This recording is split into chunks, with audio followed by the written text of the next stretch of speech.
Futebol de Verdade com António Tadeia.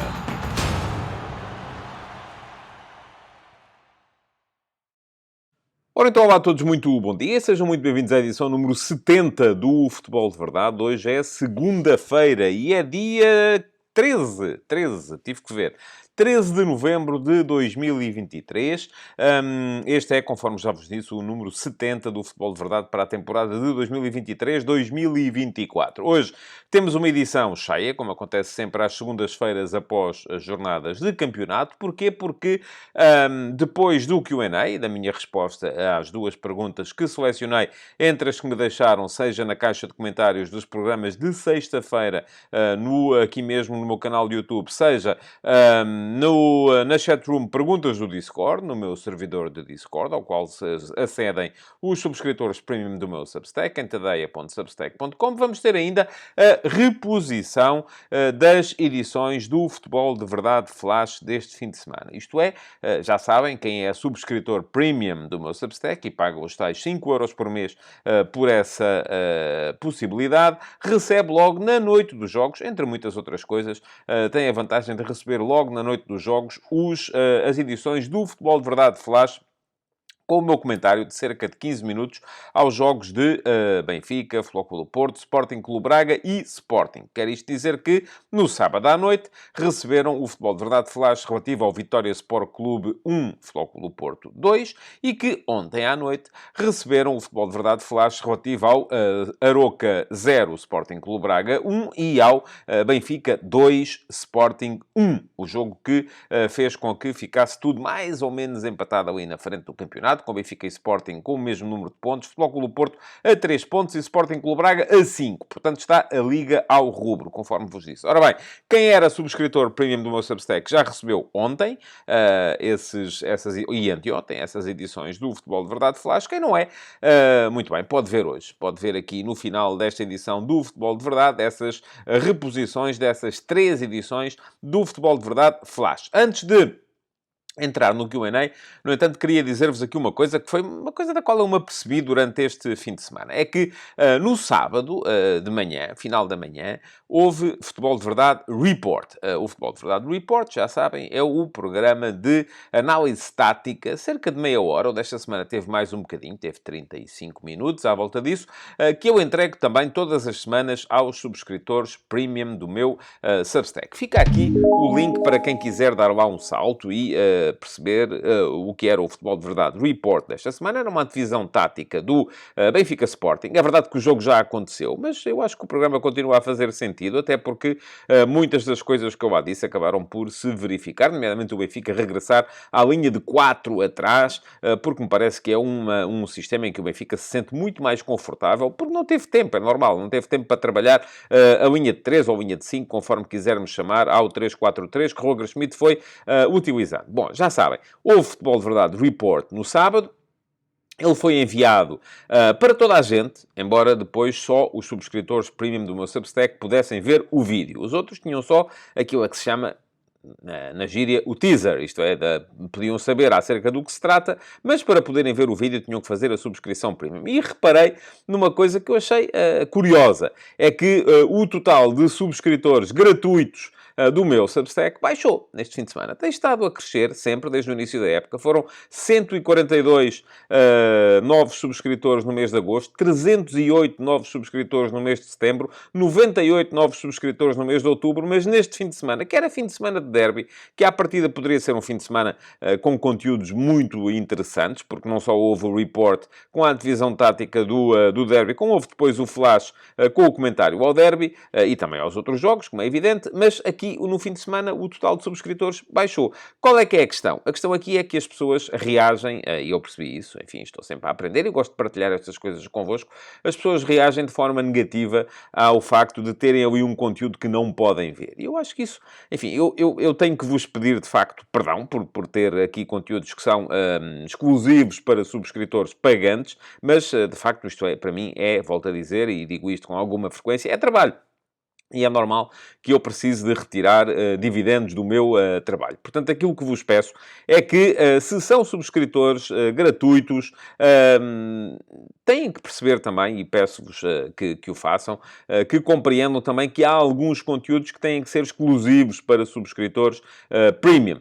Porquê? Porque, lá está, ninguém trabalha para aquecer. Portanto, essa reação... E eu reparei que houve ali... O Futebol de Verdade Report foi enviado por volta da 1 da tarde e foi naquela meia hora, 45 minutos, 1 hora seguinte que houve mais gente a cancelar subscrição, porque eu creio que mesmo por uma questão de reação à frustração de não poder ver o conteúdo e dizer, se isto é para pagar, então não quero. Muito bem, podem ficar na mesma como subscritores gratuitos. Aliás, apelo a que façam a subscrição, nem que seja a gratuita, porque ainda hoje, de manhã, havia um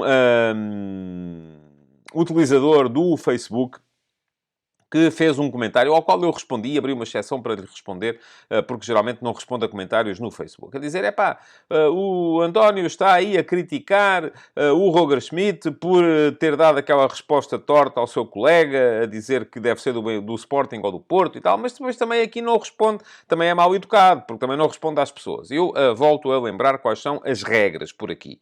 As regras por aqui são as seguintes. Eu respondo a todos, sem exceção, os comentários que forem colocados no meu Substack, em tadeia.substack.com. E fica aqui o link para quem quiser fazer a subscrição, nem que seja a gratuita. Volto a dizer, até isso é uma grande ajuda.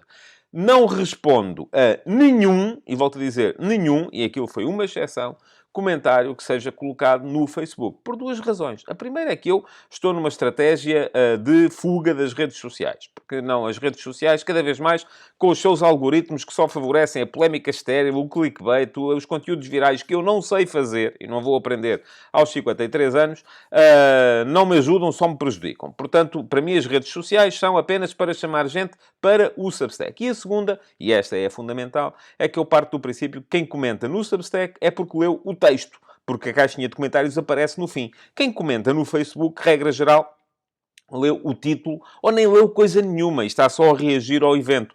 E eu, francamente, vir-me dizer que estou a ser mal criado ou mal educado porque não estou a responder a todos os comentários e hoje, no texto da manhã, havia dezenas de comentários ao fim de meia hora, é normal, é um derby, é uma coisa que vai puxar muito pelas emoções das pessoas. É o mesmo que eu estar aqui agora, ou escrevi sobre o Sr. Roger Schmidt, e sobre o Ruben Amorim, e sobre o Sérgio Conceição, e sobre o Artur Jorge, no último passo de hoje de manhã, e eles, veja lá, não me telefonaram a responder.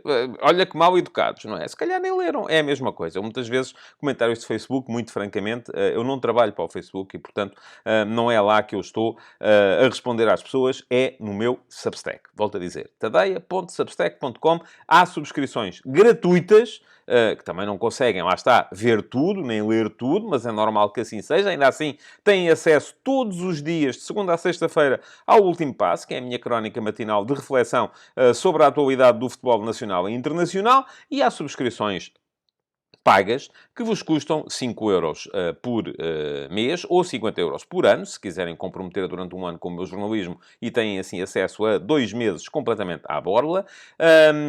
E a esses, aos que forem subscritores e que comentarem por lá, no Substack, estou sempre disponível para responder. Porque é lá que eu tenho a minha atividade de jornalista, independente dos grandes grupos de média. Pronto, está dado o recado. Isto permitiu aqui já esticar um bocadinho mais mas é importante que as pessoas percebam a lógica de funcionamento das coisas por aqui, e esta é a lógica para esta época. Depois, para a próxima época, vamos ver como é que vai ser. Pode ser completamente diferente. As coisas aqui vão mudando em andamento. Vamos então passar ao Q&A, porque tenho 2 perguntas para responder, e depois, então sim, à reposição das edições deste fim de semana do Futebol de Verdade Flash. Mas, primeiro que tudo, há Q&A. Vamos a isso. Futebol de Verdade com António Tadeia.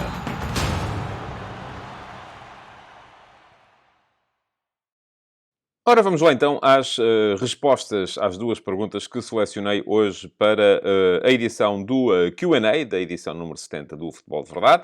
Vão ser respostas necessariamente um pouco mais breves, porque temos 3 edições do Futebol de Verdade Flash para ver mais à frente, e a primeira já está aí à vossa frente. É a pergunta que chegou da caixa de comentários do meu canal de YouTube, e curiosamente não foi uma pergunta da última sexta-feira, já vou dizer porquê.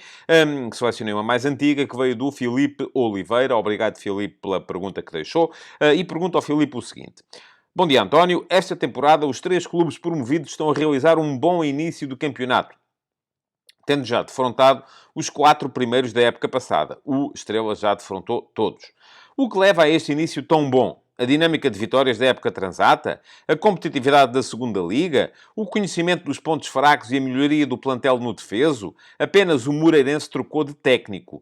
Se o quer mostrar serviço, também é um fator. Abraço. Muito obrigado, Filipe, pela sua questão. É uma questão particularmente interessante. É um tema ao qual eu já tenho aludido várias vezes, diversas vezes. Acho que é um pouco de todas essas explicações que o Filipe aí deixou, às quais eu juntaria mais uma, é que têm boas equipas. Isso é, do meu ponto de vista, fundamental. Há ali jogadores muito interessantes em qualquer dessas 3 equipas.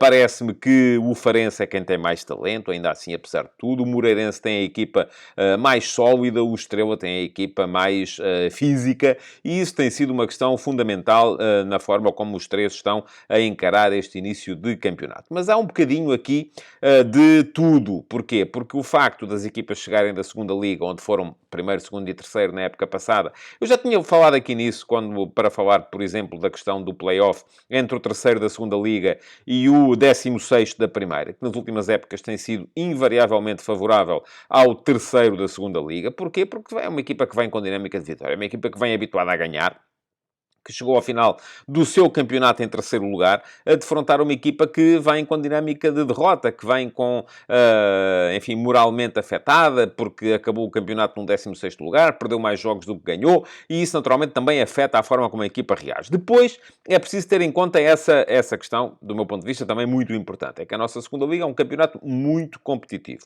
e isso prepara as equipas para, mesmo num patamar acima, estarem num excelente nível, e para não serem, regra geral, surpreendidas com maus resultados. Há uma diferença fundamental entre aquilo que é a nossa Primeira Liga e a nossa Segunda Liga, e aquilo que é, por exemplo, a Premier League e o Championship. Aquilo que nós vemos em Inglaterra é que muitas vezes as equipas que sobem do Championship para a Premier League vêm com guia de marcha de recambiamento para o Championship na época seguinte. Porquê? Porque há uma diferença muito grande, mas brutal mesmo, em termos de receitas de televisão. E, portanto, o estatuto de equipa de Premier League é um estatuto muito difícil de alcançar. Em Portugal, a diferença não é tão grande assim. E não é que a segunda Liga tenha receitas de televisão muito boas, é que a maior parte dos clubes da primeira também não as têm. E, portanto, isso acaba por não ser... É claro que há uma diferença, e o próprio facto de, na Primeira Liga, haver jogos em casa contra o Benfica, contra o Porto, contra o Sporting, que são casas cheias, isso faz sempre diferença. O facto de haver jogos contra esses clubes para vender às televisões também faz diferença, mas a diferença não é tão grande assim. Depois, aquilo que eu acho que é fundamental para esta realidade, e deixem-me só lembrar-vos aqui do que é a realidade. Por exemplo, o Moreirense, neste momento, é quinto classificado do campeonato, com 20 pontos. O Moreirense perdeu em casa com o Porto, por 2-1, de virada. Perdeu em casa com o Braga, por 3-2, de virada também. E no caso do jogo do Braga, com um golo já nos descontos. E perdeu fora de casa com o Sporting por 3-0. Vai jogar com o Benfica em breve. Neste momento tem 3 derrotas no campeonato e 2 empates. E as 3 derrotas foram os jogos com Porto, Braga e Sporting. Portanto, não tendo existido estes jogos, o Moreirense estaria a fazer um campeonato praticamente sem erro. E isso é prova de muita qualidade. No caso do Farense, o Farense perdeu em casa com o Sporting por 3-2. Em um jogo muito complicado, em que esteve a perder por 2-0. Ficou reduzido a 10. E depois, mesmo assim, ainda conseguiu chegar ao empate 2-2. Acabou por perder também já perto do fim. Perdeu fora de casa com o Porto por 2-1, também com um golo nos descontos. Também uma derrota muito, com certeza, dura de de engolir pela equipa do José Mota e ganhou em casa ao Braga por 3-1, num jogo em que foi claramente superior. É que não foi assim por um bocadinho, foi claramente superior. Portanto, é uma equipa que também está, e o Farense é o oitavo neste momento no campeonato, com 16 pontos. Quanto ao Estrela da Amadora, é o único, conforme diz o Filipe, que já jogou com os 4 primeiros da época passada. Perdeu fora de casa com o Benfica por 2-0, mas aguentou o 0-0 até aos 10 minutos finais. Perdeu em casa com o Porto por 1-0, mas num jogo em que foi superior ao Porto. Podia perfeitamente ter ganho esse jogo, acabou por ser vítima de um maior grau de aproveitamento da equipa do Porto. Perdeu fora de casa com o Sporting por 3-2, mas num jogo em que conseguiu reagir à desvantagem por 1-0 e virou o jogo, esteve a ganhar por 2-1 no início da segunda parte, depois acabou por sucumbir ao maior poderio da equipa do Sporting e perdeu em casa com o Braga por 4-2, num jogo de loucos em que houve ocasiões pelos dois lados. O Estrela da Amadora tem, portanto, 4 derrotas com os 4 primeiros da época passada e, de resto, além disso, só perdeu mais 2 jogos. E é 11º com 11 pontos. São 3 equipas boas. Já disse aqui, acho que o Farense é de todas aquela que tem mais talento. Há ali uma série de jogadores que eu acho que são muito talentosos na equipa do Farense, a começar pelos jogadores da frente. O Belumi é um jogador que me enche as medidas, o jogador que atua no ataque a partir do lado direito. O Rui Costa é um jogador com talento. No meio-campo tem 2 dos melhores médios do campeonato.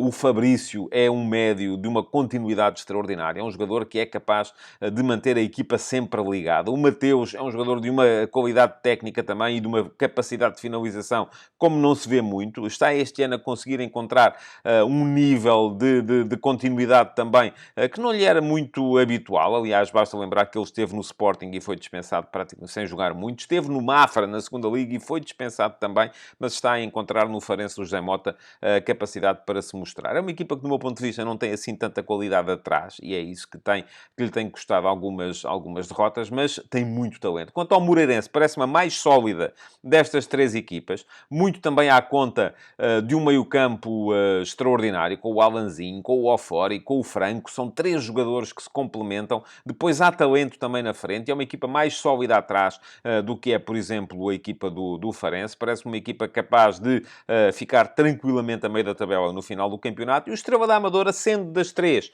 aquela que tem menos, do meu ponto de vista, qualidade, embora tenha jogadores de qualidade. O Ronaldo Pereira é um jogador muito interessante. O Léo Jabá é um jogador muito interessante. São jogadores ofensivos. Falta-me depois ali, acho eu, ter finalizadores à altura, porque não creio que o Ronaldo Tavares seja jogador para isso. É também um jogador muito capaz de ganhar espaço, mas não tão forte assim na finalização.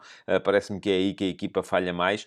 Mas depois tem uma estrutura defensiva com um que é o Onda Gaspar, que se tem mostrado a grande nível. Um Miguel Lopes, que se tem mostrado a grande nível. Parece-me que o Omurva, apesar de tudo, é o mais fraco dos 3, mas aqueles 3 centrais do Estrela são 3 jogadores em condições para melhor do que a luta pela despromoção. Portanto, parece-me que são 3 equipas sólidas, são 3 equipas que têm dado excelente resposta neste campeonato e que, com certeza, vão manter uma tradição. É que, em Portugal, ao contrário do que sucede em Inglaterra, quem sobe não tem necessariamente guia de marcha para voltar para a segunda Liga no ano que se segue. Aliás, por acaso não tenho de cabeça qual foi a minha previsão para os posicionamentos na Liga no início da época, mas também vou deixar aqui um link para quem quiser ir lá dar um salto e ver. Eu, antes do campeonato começar, fiz um texto ainda assim extenso com as minhas previsões e previ os lugares todos do primeiro ao 18º para esta Liga. Vamos a ver no final da época em que é que acertei e em que é que falhei.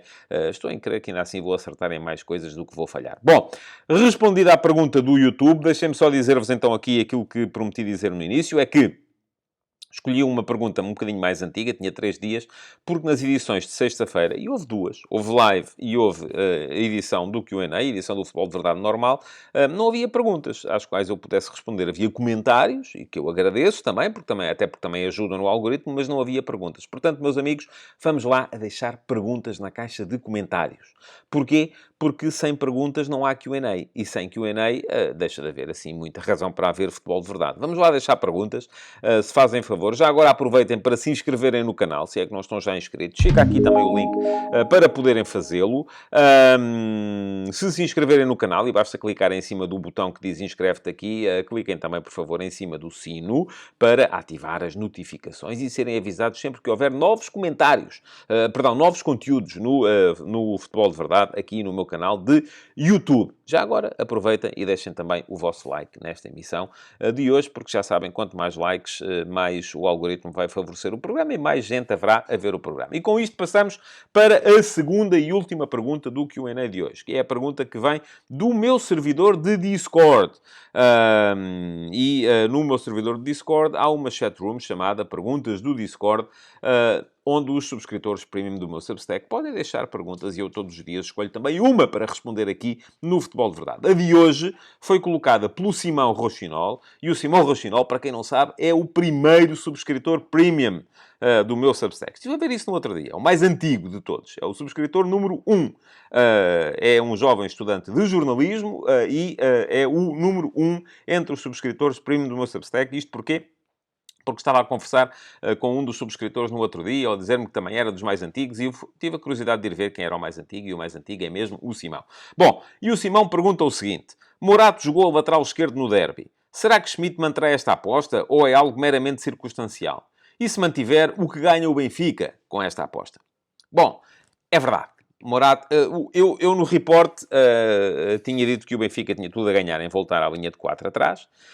Agora, aquilo que me parece é que a escolha de Morato para jogar ali demonstra uma coisa: é que Schmidt não está satisfeito com as garantias do ponto de vista defensivo que lhe são dadas pelos laterais esquerdos que tem no plantel. E tem Jurasek, um jogador pelo qual o Benfica pagou e pagou bem, 14 milhões de euros. Tem Bernat, jogador que está emprestado pelo Paris Saint-Germain, mas que está com dificuldades físicas mais ou menos permanentes. Já é a segunda vez, creio eu, que se lesiona esta época. E acaba por não ter outras alternativas a não ser avançar para ali com Morato. Aquilo que Schmidt, e cada vez fica mais claro, tinha deixado aqui duas hipóteses para esta necessidade de improviso que Schmidt, o próprio Schmidt já reconheceu na equipa quando avançou para o 3-4-3. Uma delas era arranjar maneira de manter no 11 o João Neves e o Orsnes, ao mesmo tempo que mantinha o ponta de lança, o Rafa, o Di Maria, eventualmente o Neres ou o João Mário, e portanto para isso tinha que ser com 3 atrás e não com 4, ou derivando o João Neves e o Orsnes para as laterais. A equipa não se mostrou confortável com essa organização. Tirar o João Neves do meio do campo parece-me ser neste momento um problema para o Benfica e, portanto, o Schmidt acabou por abdicar, e do meu ponto de vista bem, já o tinha antecipado no Futebol de Verdade Report, da linha de 3 atrás para voltar à linha de 4. Agora, para manter, e portanto a motivação principal para aquele 3-4-3 terá sido a outra, que é garantir segurança defensiva. E é isso que Morato traz, jogando a partir da posição de lateral esquerdo. É um jogador que não sai tanto da posição, por ser um jogador com rotinas de defesa central. É um jogador que já tinha jogado naquela posição de lateral esquerdo, em algumas emergências, até com o próprio Jorge Jesus, e que, jogando por ali, garante que o Benfica mantém uma estabilidade na linha de trás, onde ficam sempre pelo menos 3, precisamente pelo facto do Morato não sair tanto dali. É um jogador que o próprio Ruben Amorim disse no final do jogo de ontem que é mais forte do ponto de vista defensivo do que o Grimaldo. Agora não aporta à equipa, do ponto de vista ofensivo, aquilo que aportava Grimaldo, como é evidente. Grimaldo era um jogador muito mais criativo e com muito mais capacidade para gerar desequilíbrios ofensivos a partir da linha de trás. Isso o Morato não garante. Garante mais poder físico, garante mais estabilidade posicional, garante mais capacidade defensiva. Foi um dos melhores jogadores do Benfica no derby de ontem, do meu ponto de vista, e é isso mesmo que vos vou dizer mais à frente quando virem o flash relativo ao jogo. Não será uma solução ideal. Não creio que seja uma solução ideal, mas cada vez mais também vemos equipas a jogar com um central adaptado à posição de lateral para precisamente garantir essa maior capacidade defensiva a partir de trás. O Benfica com um lateral mais ofensivo, como será Orsnes ou Bá, quando Bá voltar, e um lateral mais defensivo, como é Morato, à partida terá que se organizar de uma forma relativamente diferente em relação àquilo que fazia na época passada, em que tinha 2 laterais com grande capacidade para criar desequilíbrios. Bá, pela sua capacidade física e de receber no espaço, Grimaldo pela capacidade de criar desde trás, sem precisar de avançar muito no campo para o fazer. Mas isso agora vai haver um mês quase de paragem de competição em que o Schmidt tem tempo para trabalhar isso. Vamos a ver se o faz e se o faz em condições e se o Benfica vai mais forte. Bom, escrevi, não necessariamente sobre Morato, mas muito sobre essa necessidade que o Benfica tem de trabalhar a equipa nos próximos tempos, no último passo de hoje. Fica aqui também o link para quem quiser dar lá um salto e ler o texto. Já sabem, o último passo é a minha crónica matinal, é diário, de segunda a sexta-feira, e está disponível para toda a gente. Subscritores gratuitos, subscritores premium e não subscritores que, por acaso, acabem por se deparar com o link no Facebook, no Twitter, no Instagram, seja onde for. Portanto, toda a gente pode ler. E a pergunta que vocês fazem é, então, se toda a gente pode ler, para que é que eu hei de fazer a subscrição? É muito simples. Olhem, ainda ontem, no meu Facebook também, apareceu um senhor a comentar o post relativo ao futebol de verdade flash do Aroca Braga. Então, e do Benfica? Não escreves nada? Bom, acontece que o senhor não viu. Se fosse subscritor do meu Substack, nem que fosse gratuito, recebia tudo no seu e-mail. Portanto, não tem que estar à espera daquilo que eu costumo chamar-lhe... Lembram-se, os mais velhos lembram-se dos glutões do Presto, que era um anúncio que havia desse detergente para a roupa, que eram os glutões que entravam na água e comiam a sujidade e tal. Eu costumo falar dos glutões dos algoritmos das redes sociais, que vos mostram umas coisas e não mostram outras. Para estarem com a certeza de que recebem tudo, só há uma maneira. É serem subscritores do meu Substack, em tadeia.substack.com. Podem fazer subscrição premium, que pagam 5 euros, ou gratuita, que não pagam rigorosamente nada. E agora vamos ficar com as reposições do Futebol de Verdade Flash dos jogos deste fim de semana. Fiquem por aí. Futebol de Verdade com António Tadeia.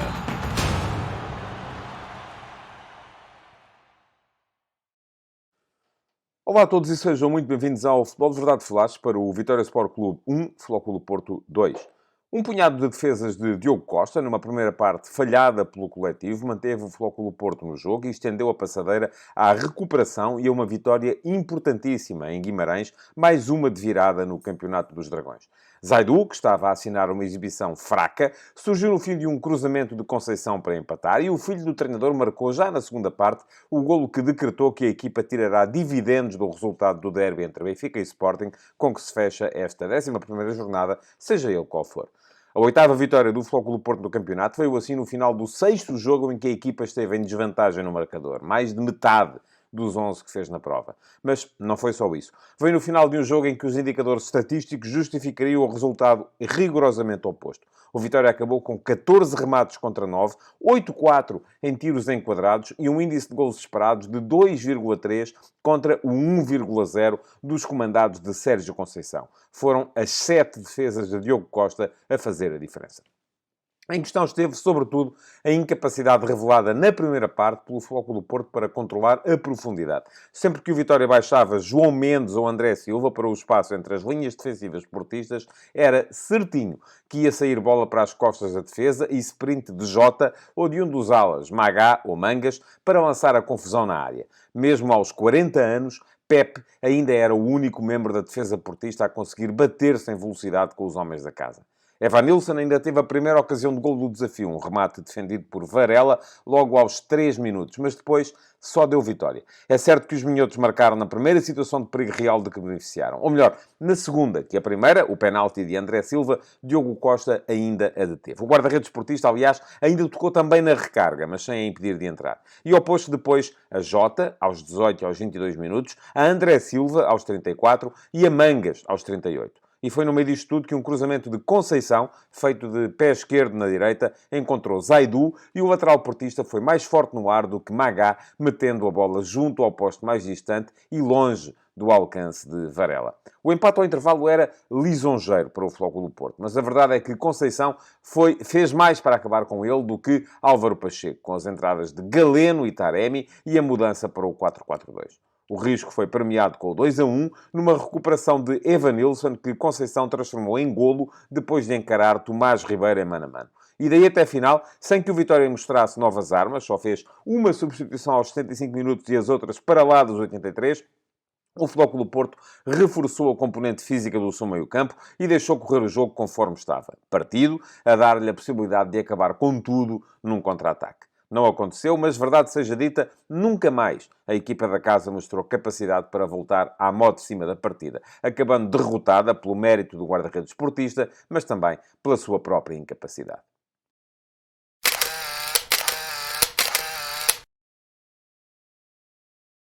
E façamos então a fotografia tática deste Vitória Sport Clube Futebol Clube Porto. O Vitória mudou 2 jogadores relativamente à derrota contra o Moreirense na última jornada, às trocas de Manu por Borevkovic no centro da defesa e de Bruno Gaspar por Miguel Magá como ala direita. A equipa entrou em 3-4-3 com Varela na baliza, depois Jorge Fernandes, Borevkovic e Tomás Ribeiro como trio de centrais. O ala direita era Miguel Magá, o ala esquerdo Ricardo Mangas, a dupla de meio-campo formada por Dani Silva e Tomás Endel, e depois, mais na frente, Jota partia da esquerda, João Mendes da direita e André Silva era o ponta de lança. Mas tanto João Mendes como André Silva eram muito móveis na forma como baixavam para o apoio nas entrelinhas, aos dois médios, como Jota parecia sempre uma seta disparado para trás da última linha defensiva do Porto, aliás, o mesmo sucedendo com os dois alas, Magá e Ricardo Mangas. Do outro lado, o Futebol Clube do Porto fez uma alteração relativamente ao 11 que ganhou ao Royal Antuérpia na última terça-feira, que foi a troca de Taremi, surpreendentemente suplente no 11 de hoje, por Francisco Conceição. E apareceu um Porto ligeiramente diferente daquilo que é habitual, porque parecia muito mais próximo do 4-3-3 do que do 4-4-2, ou até sequer daquele híbrido entre o 4-3-3 e o 4-4-2 que Conceição costuma favorecer. A equipa apresentou-se com Diogo Costa na baliza, depois João Mário era o defesa direito e Zaidu o defesa esquerdo. Os centrais eram Pepe e David Carmo, sendo que Alain Varela aparecia claramente destacado como 6, como médio posicional, mais recuado, encostando até muitas vezes aos centrais, provavelmente até pode ter sido devido à torrente de futebol ofensivo que o Vitória conseguiu meter no relvado durante a primeira parte, aparecendo depois Stefano Eustáquio e André Franco à frente dele, num triângulo, portanto formando um meio-campo a 3. E muitas vezes à vez, André Franco ou Stefano Eustáquio apareciam em início de construção ao lado dos centrais, sempre à esquerda de David Carmo. Isto é, o Porto construía a 3 com Pepe, David Carmo e André Franco ou Stefano Eustáquio. Foram, conforme já disse, alternando na posição.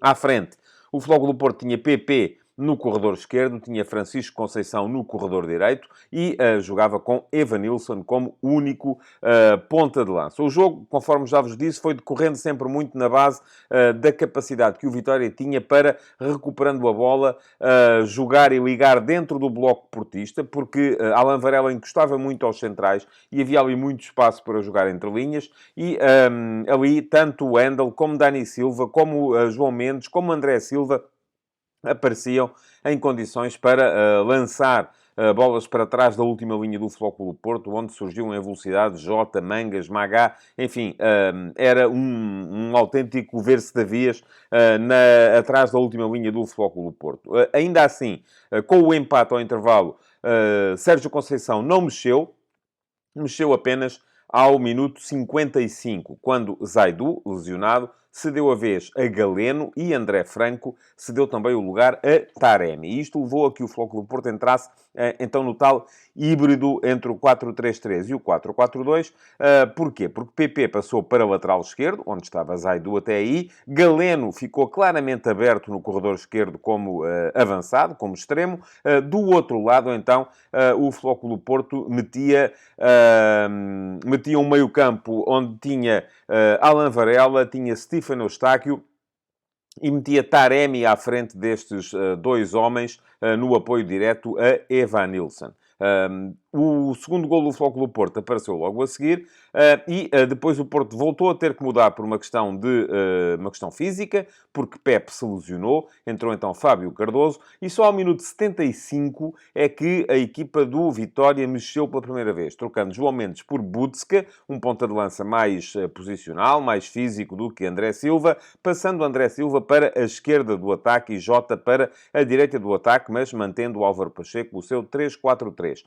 Ainda mexeu o Futebol Clube do Porto ao minuto 80, com as saídas de Conceição e Evanilson e as entradas de Jorge Sanchez e Gruites. Voltou o Porto aí ao 4-3-3 e um 4-3-3 de dimensão mais defensiva e física. Mas com uma curiosidade, é que PP continuou a ser lateral esquerdo e João Mário, que geralmente, quando Jorge Sanchez entra em campo por não haver um lateral esquerdo para jogar ali, geralmente aquilo que acontece é que João Mário vai para o lateral esquerdo, João Mário foi para extremo direito. O Porto então dispôs-se em campo no tal 4-3-3, com Jorge Sanchez como lateral direito, PP como lateral esquerdo, Fábio Cardoso e David Carmo eram os dois centrais, Alain Varela, o médio mais defensivo, e encostava bastante aos centrais, ainda aqui, Gruitch e Eustáquio dispostos em triângulo à frente deste médio mais posicional, João Mário, o extremo direito, Galeno, o extremo esquerdo, e Taremi, o único ponta de lança. O Porto, nesta altura, apostava tudo em lances de ataque rápido e contra-ataque e beneficiou, aliás, de várias situações de 4-3, de 3-3, de 4-4, em que podia ter acabado com o jogo, não conseguiu sequer chegar a finalizar em nenhuma delas. Ora, Álvaro Pacheco ainda fez duas últimas tentativas para mudar o rumo aos acontecimentos. Trocou Magá por Zé Carlos, sem trocar nada do ponto de vista tático, ao minuto 83, e depois, ao minuto 89, abdicou de André Silva e Dani Silva, um avançado e um médio, para fazer entrar dois jogadores para as mesmas posições. Nelson de Luz foi jogar como atacante pela esquerda, onde estava André Silva, e Nuno Santos foi para o meio-campo, onde estava Dani Silva. Já não mudou nada, o jogo acabaria pouco depois e o Futebol Clube do Porto saía com os 3 pontos.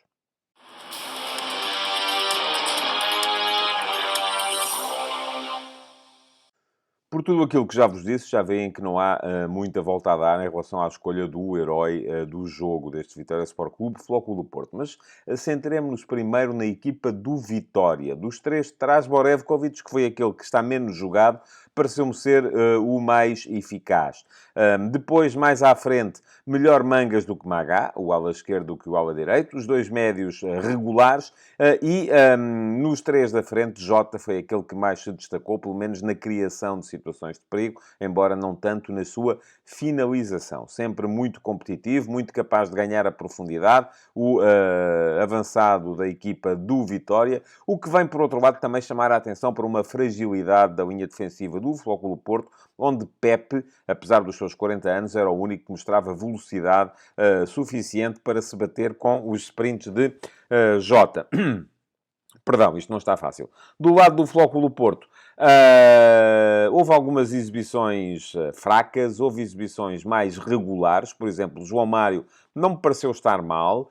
Pepe, conforme já disse, foi daqueles que teve mais capacidade para controlar a profundidade, bem melhor do que David Carmo e Zaidu nessa matéria. Portanto, o lado esquerdo da defesa do Porto com muito mais dificuldades do que o lado direito, mas ainda assim os melhores foram claramente Francisco Conceição, um golo e uma assistência, muita capacidade para desequilibrar sempre que a bola lhe chegava aos pés, mostrar que vai ser complicado tirá-lo da equipa, mesmo que haja Galeno de volta, e daí se calhar esta tentativa do Sérgio Conceição mudar a equipa para o 4-3-3 com que ela entrou hoje, para poder viver com os dois, e, sobretudo, o Diogo Costa. Foram 7 defesas, algumas manchas decisivas e uma exibição absolutamente incontornável. Foi o guarda-redes do Futebol Clube do Porto, o herói deste jogo e o jogador para quem os colegas devem voltar-se para agradecer os 3 pontos que levaram de Guimarães.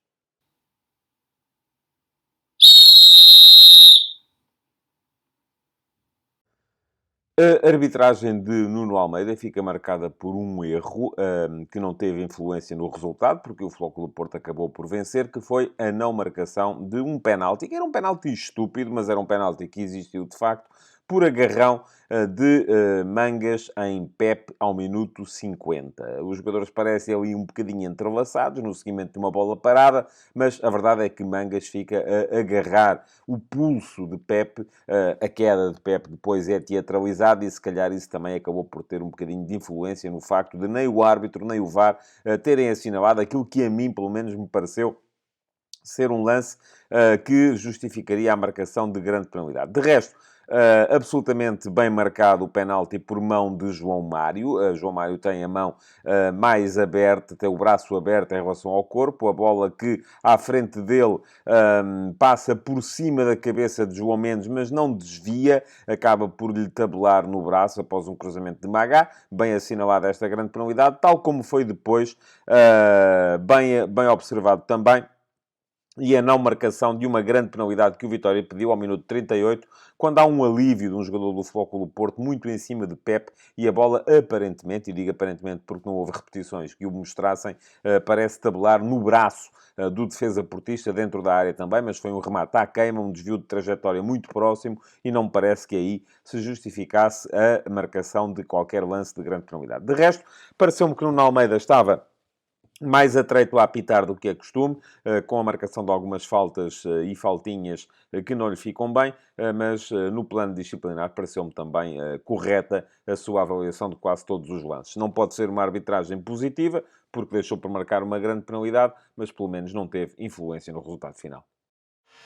Futebol de Verdade com António Tadeia.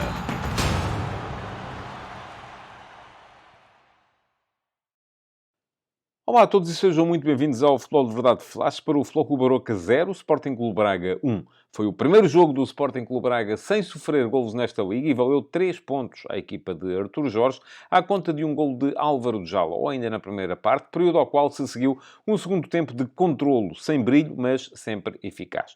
O adversário era o Futebol Clube Aroca, o último da classificação, ainda por cima uma equipa pouco atrevida em termos ofensivos, mas a verdade é que os minhotos acabaram por tirar dividendos da aposta que fizeram na segurança e na experiência de José Fonte e João Moutinho.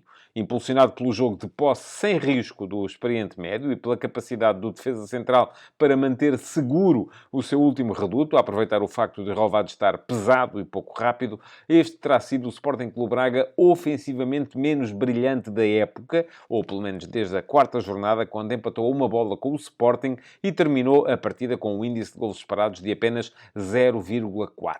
Hoje, a produção justificou 1,2 golos, perfeitamente em linha, portanto, com aquilo que a equipa tirou do jogo. Ante um adversário colocado de forma até algo surpreendente em 4-4-2, com Silá próximo de Murrica, conforme explicarei mais à frente quando fizer a fotografia tática da partida, mas sem capacidade para meter lances de 2-1 nas faixas laterais, por falta de atrevimento dos dois defesas laterais, o Sporting Clube Braga teve as melhores ocasiões da partida. Não foram muitas, ainda assim. Bruma visou alto ao minuto 18, depois de recuperar uma bola mal cortada por Everson. Jaló permitiu uma boa defesa a Derro Barreno aos 26 minutos, depois de uma belíssima pedalada em cima de Milovanov, que o deixou na cara do guardião adversário, e depois marcou mesmo ao minuto 36, no seguimento de uma triangulação entre Bruma e Borja na esquerda, que o extremo do lado oposto finalizou com um vôlei certeiro e de grau de dificuldade ainda assim elevado. Na segunda parte, depois de Ricardo Horta ter perdido 2-0 face ao guardião da casa, Artur Jorge começou a gerir. Trocou os dois médios, os dois extremos e o ponta de lança, e teve a capacidade para absorver a reação do Aroca, que acordou tarde para o jogo, com as entradas de Puche e Cristo Gonzalez. Por essa altura, o castigado relvado de Aroca já não permitia fazer a bola chegar mais rápido à frente, porém. Mateus ainda fez 2 defesas na segunda parte, mas ambas de baixo grau de dificuldade, o que ilustra bastante bem a forma pachorrenta como o jogo caminhou para o final, com uma vitória justa e sem sobressaltos do Sporting Clube Braga.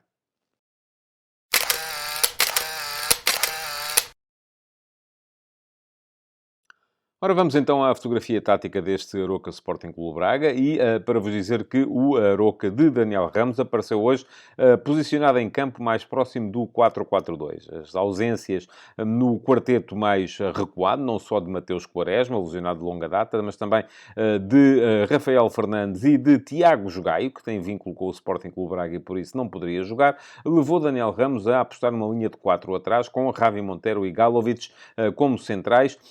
O Everson Everson a voltar, de forma também inesperada para a posição de lateral esquerdo, e Milovanov a aparecer como lateral direito à frente do guarda-redes de Arruabarrena. Depois, o meio-campo era formado a 2 homens apenas, com Eboué Kouassi e David Simão, com Treza a aparecer de um dos lados do ataque, Razon do outro, Morrica era o ponta de lança, mas tinha muito próximo dele Sila, que já apareceu esta época tanto como extremo, como também como médio-centro. Hoje foi segundo avançado nas costas de Rafa Morrica. O Aroca fez 3 alterações relativamente ao 11 que na última jornada da Liga tinha perdido com o Farense por 2-0, trocando Rocha por Everson, Gaio por Milovanov e ainda Cristo Gonzalez por David Simão, que assim voltou, e abdicando então desse 3-5-2 que tinha usado na última partida em favor do 4-4-2 ou 4-2-3-1, se quisermos olhar para a posição de Sila como um avançado, um segundo avançado mais móvel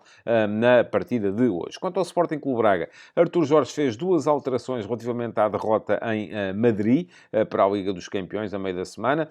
Saíram o par de médios, o par de médios não, enfim, lá jogaram 3. Portanto, saíram 2 dos 3 médios de Madrid, Vítor Carvalho e Salazar, para a entrada de André Horta, que foi assim formar meio-campo com João Moutinho, e de Simone Banza, que foi o ponta de lança que a equipa não teve em Madrid. O Braga voltou assim ao seu 4-2-3-1 mais habitual, com Mateus Magalhães na baliza, Víctor Gomes como lateral direito e Borja como lateral esquerdo, Fonte e Niakatema tiveram as posições no centro da defesa, o meio-campo era formado por João Moutinho e André Horta, com mais influência hoje do Moutinho do que do jogo mais rasgado e mais arriscado de André Horta, estando depois Álvaro Jaló aberto na direita, embora sempre à procura do corredor central, o mesmo acontecendo com Bruma, que partia da esquerda.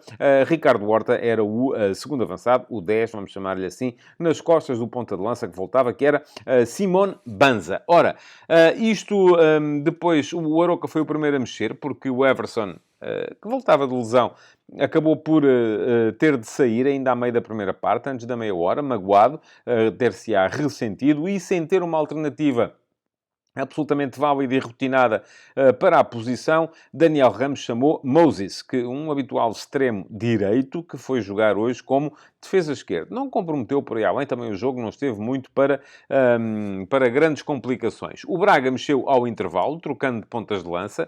Simone Banza cedeu a sua posição a Abel Ruiz e depois, à medida que o jogo se aproximava do fim, Artur Jorge foi gerindo a equipa. Aos 58 minutos trocou Bruma por Pizzi, com passagem de Ricardo Horta para o corredor esquerdo, ficando Pizzi como terceiro médio, à frente então da dupla de médios que estavam em campo, que eram ainda os dois que tinham começado a partida, precisamente João Moutinho e André Horta, que foram depois os próximos a sair.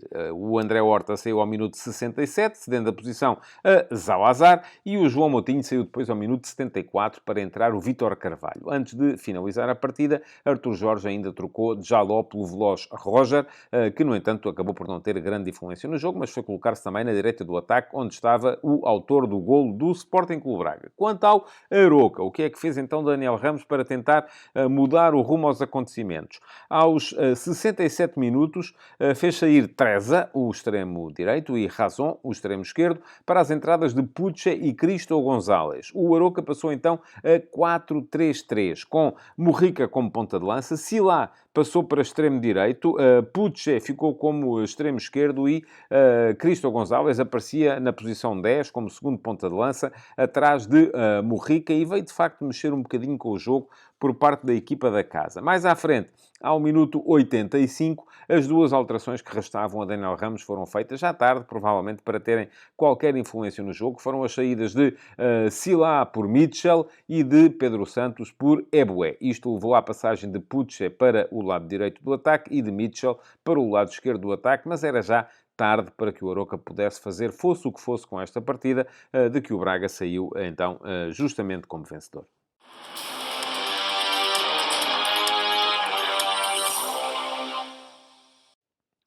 O jogo de Aroca não esteve para grandes heroísmos, verdade seja dita. Não houve, assim, exibições superlativas, quer numa, quer na outra equipa. Na equipa do Aroca, o melhor de todos foi, sem dúvida, o guarda-redes Inácio de Arruabarrena, ainda autor de um par de defesas importantes, a impedirem que o Sporting Clube Braga avançasse mais com a vantagem no marcador.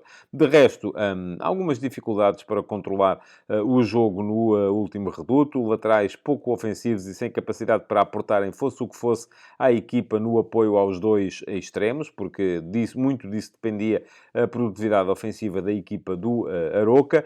Sila é daqueles jogadores que joga sempre minimamente bem, não compromete, apareceu hoje numa nova posição. Murrica mais desligado do jogo e um bocadinho mais desastrado na finalização, e David Simão ainda tentou levar a equipa para a frente, mas também sem grande sucesso. O melhor do Aroca foi, portanto, do meu ponto de vista, o guarda-redes de Arruabarrena. Mas o herói do jogo estava do outro lado e chamava-se Álvaro Jaló. Foi ele, mais uma vez, quem desequilibrou a favor do Sporting Clube Braga. Foi ele que marcou o golo. Foi ele que esteve também nas melhores situações que podiam ter dado golo e não deram.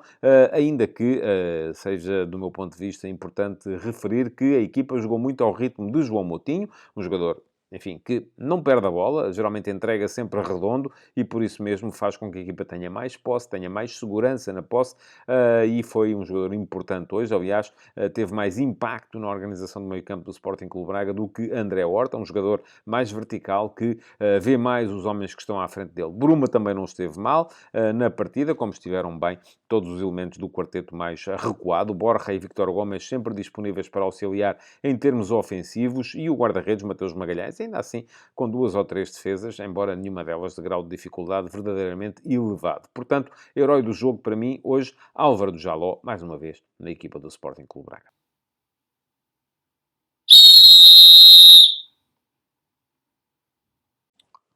O árbitro deste Aroca Sporting Clube Braga chamava-se João Gonçalves e o melhor que dele se pode dizer é que praticamente não foi tido nem achado em nada de verdadeiramente importante para o decorrer da partida. Não se deu por ele.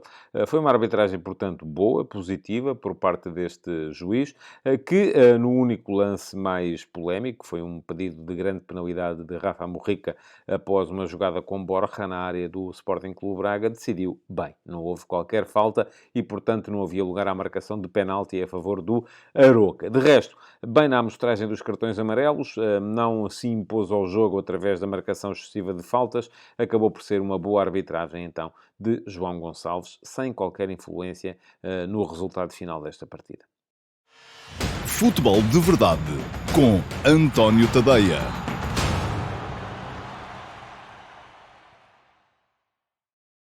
Olá a todos e sejam muito bem-vindos ao Futebol de Verdade Flash para o Benfica 2, Sporting 1. Foram 2 golos nos descontos que deram ao Benfica a primeira virada da época e uma importante vitória contra o Sporting, que não só lhe permitiu alcançar o rival, como lhe valeu a liderança na tabela, graças à superioridade no confronto direto antes da paragem para os jogos das seleções. João Neves e Tenkstedt ganharam o jogo a Roger Schmidt, que por esta altura acumulava unidades na frente, depois de Gyökeres ter posto os Leões em vantagem no final da primeira parte e de Gonçalo Inácio ter sido expulso logo aos 6 minutos da segunda. Mesmo reduzidos a 10 homens, os visitantes não sofreram assim tanto. Façam o Benfica, que nessa altura se limitava a cruzar bolas para a área, esbarrando quase sempre na capacidade dos defesas centrais verde e brancos para desfazerem jogo aéreo. Se no arranque do jogo a equipa da casa, que voltou como era esperado ao 4-2-3-1, em que se sente confortável, ainda conseguiu levar o jogo com alguma frequência para perto da baliza de Adam, por força da capacidade de recuperar a bola no meio-campo ofensivo que ia mostrando, na segunda parte, a organização do Sporting em 5-3-1, com 2 linhas próximas, roubava a possibilidade de ligação interior aos encarnados e parecia indicar um jogo controlado pelos Leões. Quando João Neves recolheu a bola desviada ao primeiro poste por Morato, no seguimento de um canto, e a meteu na baliza de Adam, aos 90 mais 4 minutos, as memórias voltaram-se para o derby de Alvalade na segunda volta da Liga passada. Esse jogo acabara empatado in extremis, graças também a um golo do miúdo nos descontos, mas desta vez a alma da equipa encarnada a jogar em casa chegou para mais. Aos 90 mais 7, Tenkstedt desviou para as redes um cruzamento rasteiro de Orsnes e entregou aos adeptos a terceira primeira vitória em outros tantos clássicos. Apesar do déficit futebolístico que tem mostrado, e do qual não escapou hoje, o Benfica bateu o Flóculo Porto na Supertaça e na Liga e agora foi capaz de ganhar também ao Sporting.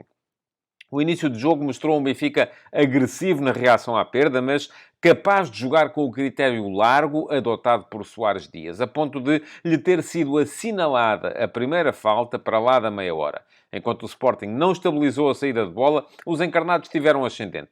Rafa perdeu uma boa situação para marcar aos 9 minutos, chutando ao lado, depois de uma bola bem trabalhada por Musa, e acertou na quina do poste com a barra aos 12, após recuperação alta de Florentino. O médio encarnado ainda teve uma boa ocasião proporcionada por um cruzamento de João Mário, mas isso já aconteceu no momento em que o Sporting tinha assentado o jogo, muito por força da ação de Yulman, sempre criterioso a distribuir a bola para longe das zonas de pressão. Trubin fez as primeiras defesas do jogo, a cabeceamento de Diomande e a remate de boa posição de Pedro Gonçalves, mas já não deteve a bomba de Gyökeres, lançado por Edwards na sua habitual diagonal entre os centrais, mesmo a acabar a primeira parte. A expulsão de Inácio, logo a abrir o segundo tempo, veio mudar o jogo, porque o Sporting deixou de ter capacidade de chegar à baliza adversária. 16 das 23 ações leoninas na área do Benfica aconteceram na primeira parte. Mas a isso não correspondeu um Benfica capaz de se impor. Os encarnados insistiam nos cruzamentos por alto, sem capacidade para meterem rupturas no jogo ou para ligarem por dentro, e não se mostravam capazes de ameaçar Adam. Vejamos, se na primeira parte o Benfica tinha conseguido um índice de golos esperados de 0,43, que já não era muito elevado, no segundo tempo, até ao golo de Neves, que aconteceu já nos descontos, tinha-se ficado pelos 0,31. Menos ainda, portanto. Adam fez a primeira defesa aos 77 minutos, em remate de longe de Di Maria, mas já não foi capaz de se opor à belíssima e difícil, atenção, finalização de João Neves, deixado sozinho no coração da área, em canto no qual até Trubin subiu aos minutos 90 mais 4. Até final, o Benfica acreditou e o Sporting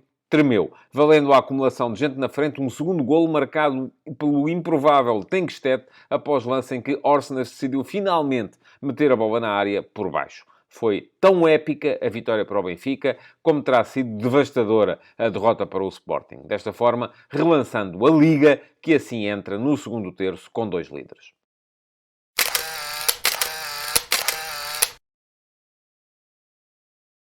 A fotografia tática deste derby de Lisboa mostrou-nos um Benfica de regresso ao 4-2-3-1, tal como se antevia, e eu vos tinha dito que provavelmente iria acontecer no Futebol de Verdade Report que vos enviei ontem de manhã. Ora, aquilo que vimos foi o Roger Schmidt fazer uma alteração relativamente ao 11 que tinha sido copiosamente batido em São Sebastião pela Real Sociedade. Foi a troca de Artur Cabral por Musa na frente. Mas, apesar de tudo, os outros 10 homens, dispuseram-se de forma diferente porque Morato apareceu como defesa esquerdo. Isto é, apesar de estarem em campo António Silva, Otamendi e Morato, António Silva e Otamendi eram centrais, Morato surgia como defesa esquerdo e Orsnes como defesa direito. Depois, meio-campo a 2, como era habitual, com Florentino e João Neves. E, mais à frente, Di Maria a atacar pela direita, Rafa pelo meio e João Mário pela meia esquerda. Portanto, aliás, também Di Maria muito pela meia direita, era o habitual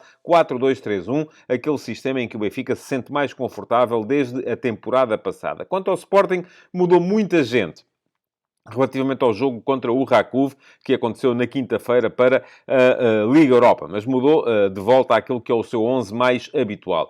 Saíram Santos Justo, Bragança, Nuno Santos, Paulinho e Trincão para as entradas de Diomande, Morita, Mateus Reis, Gyökeres e Yulman. O Sporting apareceu no seu 3-4-3, que é mais habitual, com a Adam na baliza, Diomande, Coates e Inácio como tripla de defesas centrais, Gaio a jogar sobre a direita, Mateus Reis sobre a esquerda, Yulman de Morita a formarem par de médios e depois Edwards na meia-direita, Pedro Gonçalves na meia-esquerda, no apoio ao ponta de lança Víctor Gyökeres. Ora, nenhuma das equipas mudou até ao cartão vermelho mostrado por Soares Dias a Gonçalo Inácio, que foi ao minuto 51. Primeiro, o Sporting ainda se reorganizou com a passagem de Mateus Reis de ala esquerdo para central esquerdo e a colocação de Pedro Gonçalves como ala esquerdo, mas não era de todo posição para ele, pelo que ao minuto 57, ou seja, 6 minutos depois da expulsão, aquilo que fez Ruben Amorim foi trocar Edwards por Santos Justo. Santos Justo foi colocar-se como central esquerdo, até para poder controlar melhor a profundidade e a possibilidade das rupturas que o Benfica poderia querer meter por ali. E Mateus Reis voltou então a ser ala esquerda. O que aconteceu foi que Pedro Gonçalves, que atacava pela esquerda, ou pela meia esquerda, vamos dizer assim, passou para o lado direito e o Sporting passou a organizar-se então em 5-3-1, com os tais três médios, com Gyökeres sozinho na frente, três médios, que eram Hjulmand como médio centro, Morita como médio interior esquerdo e Pedro Gonçalves como médio interior direito. Ora, daí para a frente, ainda houve mais alterações na equipa do Sporting. Ao minuto 73 saíram então Mateus Reis por Nuno Santos e Pedro Gonçalves por Trincão, sem haver troca posicional, embora os jogadores que entraram até pudessem parecer ligeiramente mais ofensivos. E ao minuto 85, com Morita em dificuldades físicas, a opção de Ruben Amorim acabou por recair na entrada de Paulinho para ser médio interior esquerdo. Isto é, Paulinho entrou, mas foi colocar-se na zona de meio campo.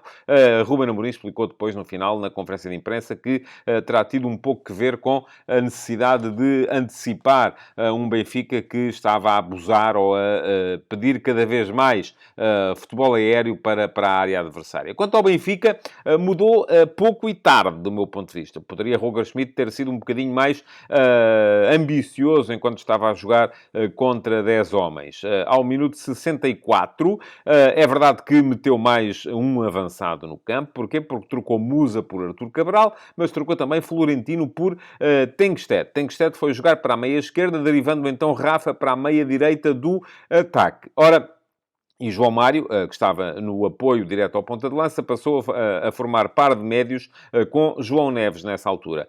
Não foi também por muito tempo, porque depois, ao minuto 87, João Mário saiu para a entrada de Gonçalo Guedes e o Benfica acabou com muita gente na frente. Tinha Artur Cabral como ponta de lança, tinha Di Maria na meia-direita, Rafa como segundo avançado, Tengsted na meia-esquerda, portanto, praticamente 4 avançados, com Orsnes a abrir na direita e Gonçalo Guedes a abrir na esquerda, quase como extremo esquerdo. Portanto, muita gente na frente. Nesta altura, João Neves era praticamente o único centrocampista, havendo 3 defesas atrás, com António Silva, Otamendi e Morato. Foi assim, com essa disposição, que o Benfica acabou por chegar aos 2 golos, um numa bola parada, outro numa bola em que Orsnes conseguiu dar largura, precisamente beneficiando do facto de haver muita gente a atacar por dentro e a atrair os defesas centrais da equipa do Sporting.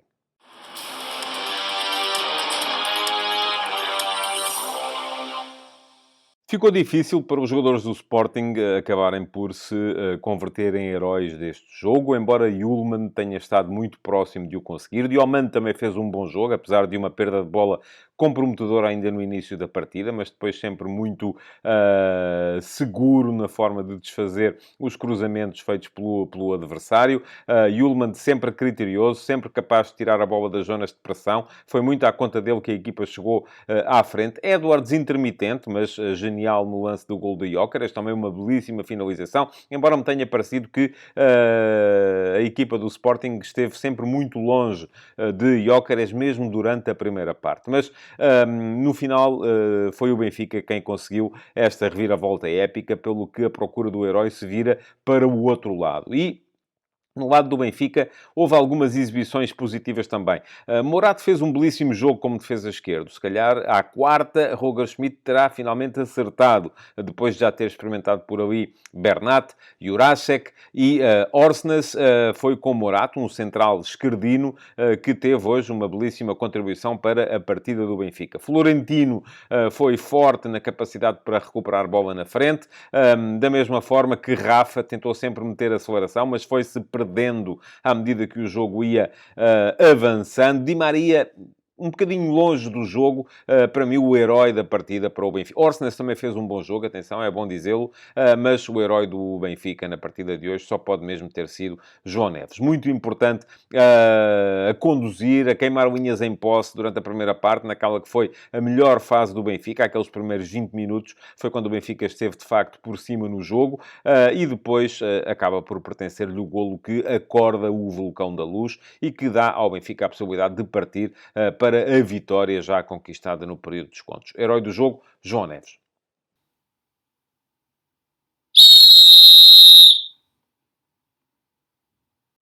Arturo Soares Dias aproveitou a sua imensa experiência para conduzir o jogo de forma, com um critério largo, de forma a deixar que se jogasse, e fez bem, no meu ponto de vista. Apitou poucas faltas, isso valeu que o jogo acabasse por fluir e acabasse por ser mais interessante.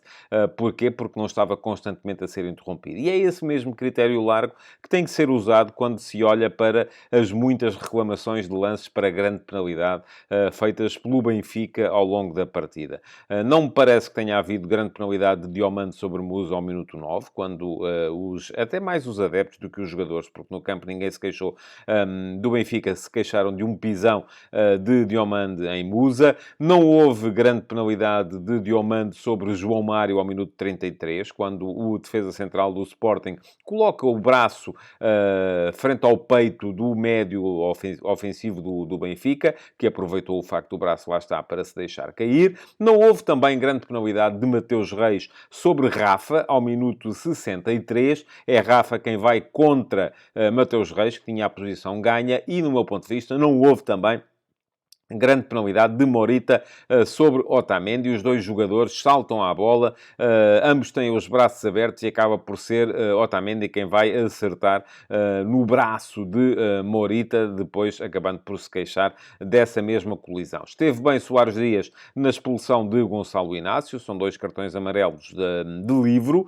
o primeiro por pisar, o segundo por derrubar Rafa, que ia lançado, ainda deu a lei da vantagem, mas depois acabou por voltar atrás, não com a lei da vantagem, mas para mostrar o cartão amarelo que se justificava, deixando o Sporting reduzido a 10 unidades naquela altura. E, apesar do árbitro auxiliar ter levantado a bandeirola no lance do golo que deu a vitória ao Benfica, depois o vídeo-árbitro acabou por verificar que a posição era legal. E atenção, aqui estamos a falar da posição de Rafa, não da de Tenkstedt. Tenkstedt está claramente em jogo, claramente atrás de Rafa, por exemplo, mas Rafa faz-se à bola, tenta dar-lhe de calcanhar. A bola passa-lhe entre as pernas e o facto de Rafa se fazer à bola ali acaba por influir na ação, por exemplo, de António Adam.